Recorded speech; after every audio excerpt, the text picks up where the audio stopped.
দর্শক বন্ধুরা, আজকে আমি একটা নতুন রেসিপি নিয়ে এসেছি। আজকে আমি চিজ বল বানাবো। কিভাবে বানাবো আসুন, আর কথা না বলে তাড়াতাড়ি শুরু করে দিই, দেখিয়ে দিই। বিকেলের স্ন্যাক্স হিসাবে খুবই উপাদেয় একটা জিনিস। আমি কি দিয়ে বানাচ্ছি। আলু গ্রেট করে, সেদ্ধ আলু গ্রেট করে নিয়েছি।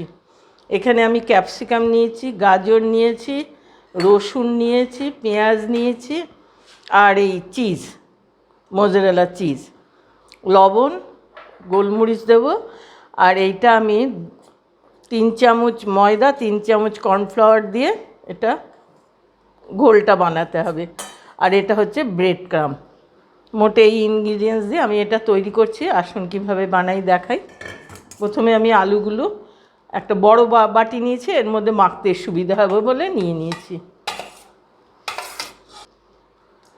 কিছুটা ক্যাপসিকাম দিয়ে দিলাম। গাজরের মধ্যে আমি একটা লঙ্কা রেখেছি কুচিয়ে, এই লঙ্কার গাজর। প্রচুর দেওয়ার দরকার নেই, মোটামুটি একটা মাপ দিলেই হতো। আমি এই রসুন 4টে রসুনের কোয়া কুচিয়ে রেখেছি, এটা দিয়ে দিলাম। 1 চামচ এই মোটামুটি একটা ছোট্ট পেঁয়াজ এর মধ্যে গ্রেট করে দিয়ে দিচ্ছি। অল্প একটু লবণ দেব।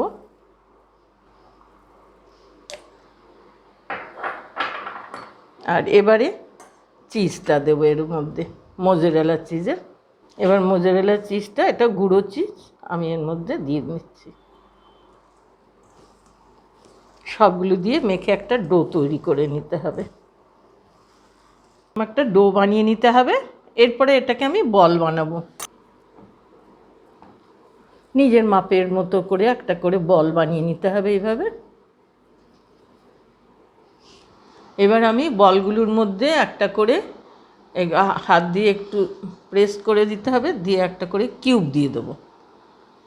এই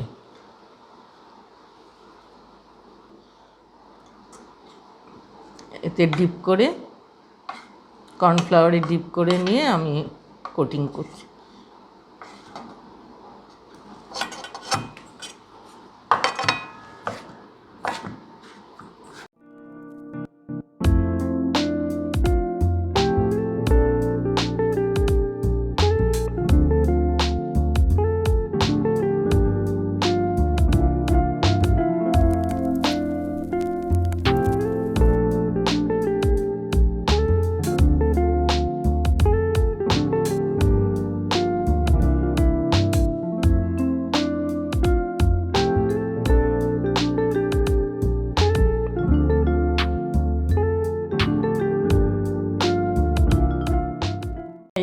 ভেতরে এইভাবে চিজটা গলে রয়েছে। গোটা চিজ যেটা দিয়েছিলাম সেটা এইভাবে বানাবেন, খেতে খুব অপূর্ব লাগবে। টি টাইম স্ন্যাক্স হিসাবে দারুণ। দর্শক বন্ধুরা, আমার চিজ বলটা যদি ভালো লাগে লাইক করবেন, সাবস্ক্রাইব করবেন। নতুন বন্ধুদের জানাচ্ছি সাবস্ক্রাইব করবেন, যাতে নতুন নতুন রেসিপিটা দেখতে পারেন। পুরনো বন্ধুদের জানাই আমার অনেকের সঙ্গে একটু শেয়ার করবেন। আপনারা একটা লাইক দেবেন, কমেন্ট বক্সে জানাবেন আমার রেসিপিগুলো কেমন লাগছে। আজকের মতো রাখছি, আবার নতুন রেসিপি নিয়ে আসবো।